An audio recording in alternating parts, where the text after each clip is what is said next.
Hello children, welcome to the solution of exercise 3.3 and hope you have understood the example which I had explained you how to plot graph on graph paper. It was just from the textbook I had explained you. Now practically I'll teach you taking sum number 3 from exercise 3.3. Here you can see the question. Number of children in 6 different classes are given below. Represent the data on bar graph and the qualitative information which has to be marked on x-axis is about class 5th, 6th, 7th, 8th, 9th and 10th. Okay. And number of children in 5th standard 135, 6th 120, 7th 95, 8th 100, 9th standard 90 and 10th standard 80. Below the table questions are given to you. How would you choose a scale? Then answer the following questions. You have 2 questions under it. Which class has the maximum number of children and minimum? And find the ratio of students of class 6 to the students of class 8. So first we have to plot graph. Okay.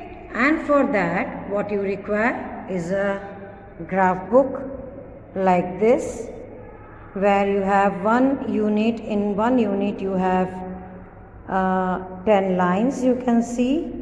Okay, this is called 1 unit. And the horizontal line represents x-axis. You can see that. And here you can see the y-axis. Okay, is that clear to you? On x-axis I have taken class and see the distance which I have taken, leaving 1 unit. The next unit in the next unit I have written the standard 5th, then I left 1 unit, then I wrote 6th, again 1 left, then 7th, leaving 1 unit between the 2 consecutive standards. I have written the class. Similarly, on y-axis, starting from 0, this is origin, at the end of first unit I have taken 10 students or 10 children. Then likewise proceeding with 10 children, 10 children increment, 10, 20, 30, 40, 50, 60. How I had decided that 1 unit is equal to 10 children? Because the maximum number of children in the class is about 135. So, and looking at the number of lines available on the graph paper is quite enough, and so I have divided 135 by 10, because in 1 unit I have taken 10 children. So when I have divided for 1 unit 10, I have divided 135 by 10. So I got somewhat like 13.5, that is 13 boxes are required. And so enough, I could accommodate, or I can accommodate over here. So I have taken 10, and otherwise you can just count and see. You can start counting 10, 20, 30 and like that. If it is manageable in these lines, then fine. Okay, because if I take 2, 4, 6, then it's not proper. Okay, so it's up to you how to decide. And so label it. Y-axis number of children what we have taken, number of children we have taken, x-axis we have taken class, and towards the right hand side corner of the page you have to write down the scale. Scale y-axis 1 unit is equal to 10 children. Now see 5th class, how many children are there? From the table you can see 135. So what will you do is just search out where is 135. This is 130 and 31, 32, 33, 34 and 35. Okay, so here it is, because I have taken the whole unit as 5th standard, this block I have taken. So with the help of scale, we will just join it and we'll draw one bar. Okay, so you can see 5th grade has 135 students. Similarly, I will move on with 6th standard. 6th standard, 120 students. So where is 120? Here you can see 120, and this will be the,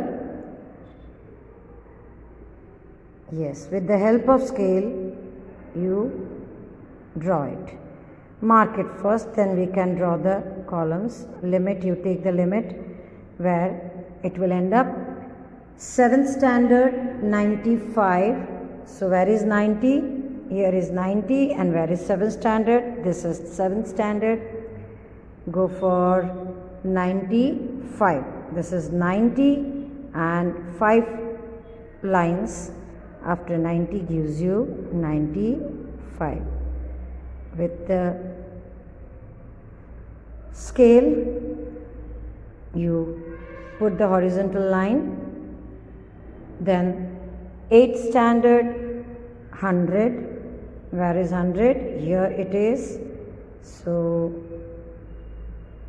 while drawing, you have to be very careful. Use scale to do that. And again 90 here. Okay, and then 80. See here, it's 80. Okay, now I am going to draw the vertical lines to complete the bars. Okay, after completing these columns or the bar, now you have to shade it. Either you shade it or not, it's not that important. The bar graph should be visible properly and it should be neatly drawn, and you will be using scale to draw the bar graphs. Okay.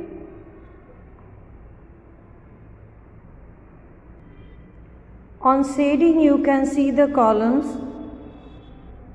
giving details about the information is clearly visible, so it is better if you shade it.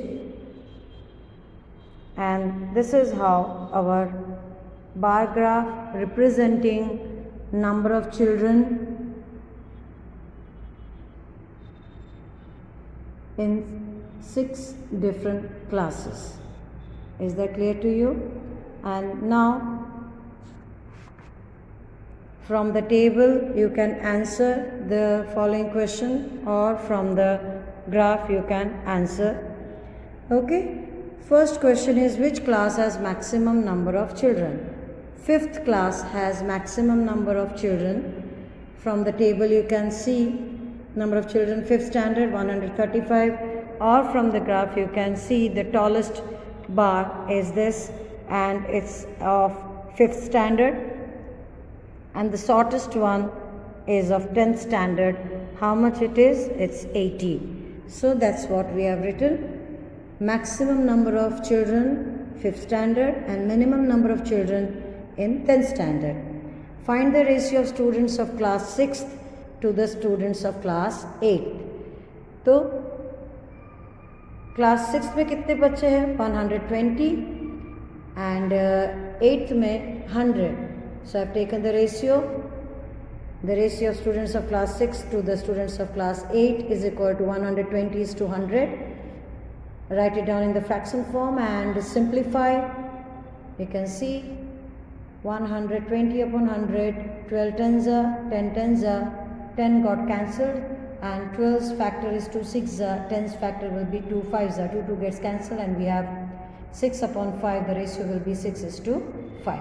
This is how you have to represent the given table in graphical form, and you have to you can answer the questions given below the table. Now the graph which we are going to plot, it's double bar graph, where you have to it's question number 4. You can see where you have to show first term maximum marks obtained by the students and second term maximum marks obtained.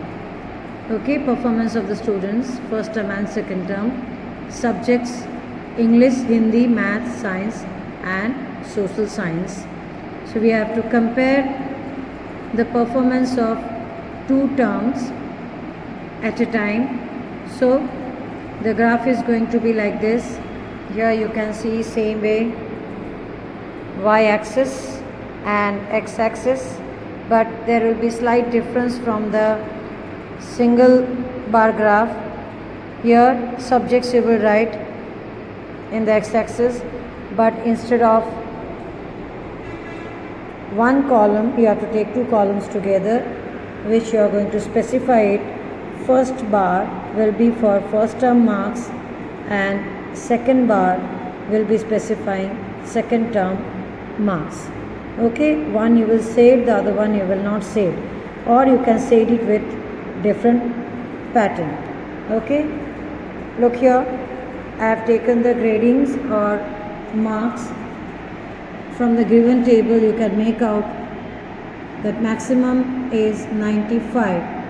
So 1 unit equal to 10 marks will be enough to represent it properly, all the marks.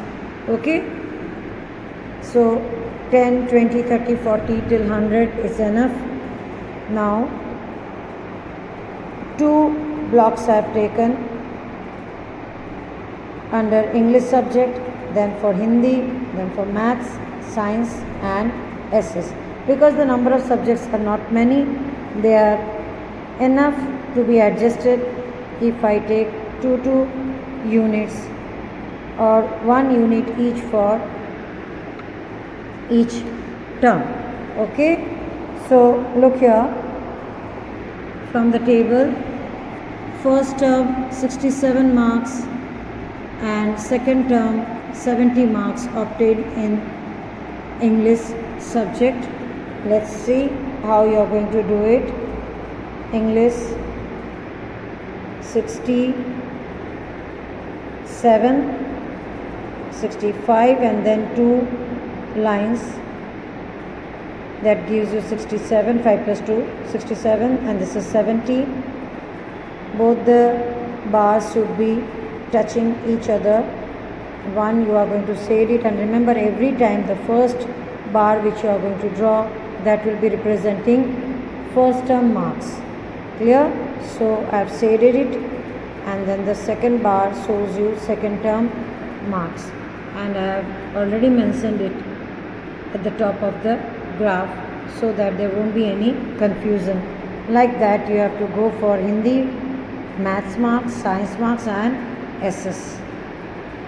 So this is how, and between the 2 consecutive subjects I have kept 1 unit space. Okay, is that clear to you? And let's move on to the answering part of the given question. In which subject has the child improved his performance the most? Then you have to compare it. Just by subtracting like this, it would be better. By looking at the graph, you can tell in which subject the child has improved or showed maximum improvement in the marks. So which one, in which subject you can see it's in the Maths. Look here, in all the cases you can see in English subject the bar graph or the bar which is representing second term marks is taller than the first term, except in Hindi. In Hindi, second term marks bar graph is shorter than the first term. In maths you can see second term marks bar is taller than the first term. That is the reason why maths is chosen instead of Hindi, because both of them reflect same difference in the performance. But the main difference between these two subjects is that in second term Hindi marks shows lower bar, whereas in maths the second term marks has taller bar than the first term. So in science also performance is better.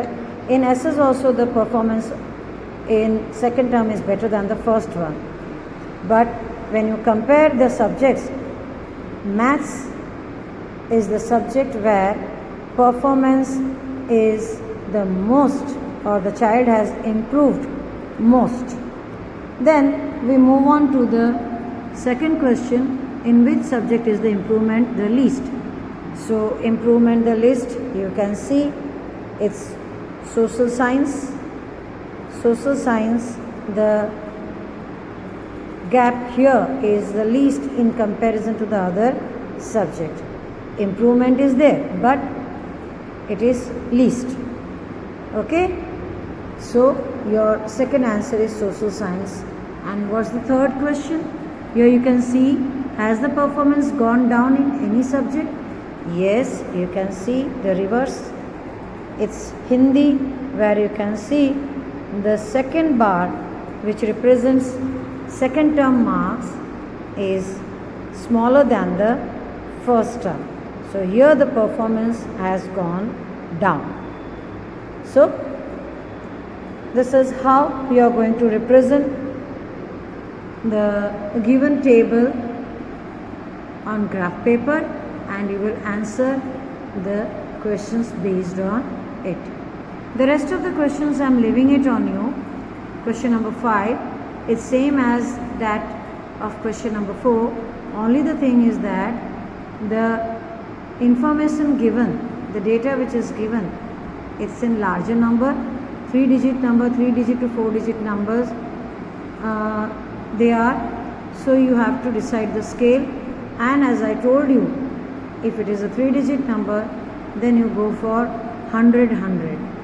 1 unit is equal to 100 participants. Is that clear?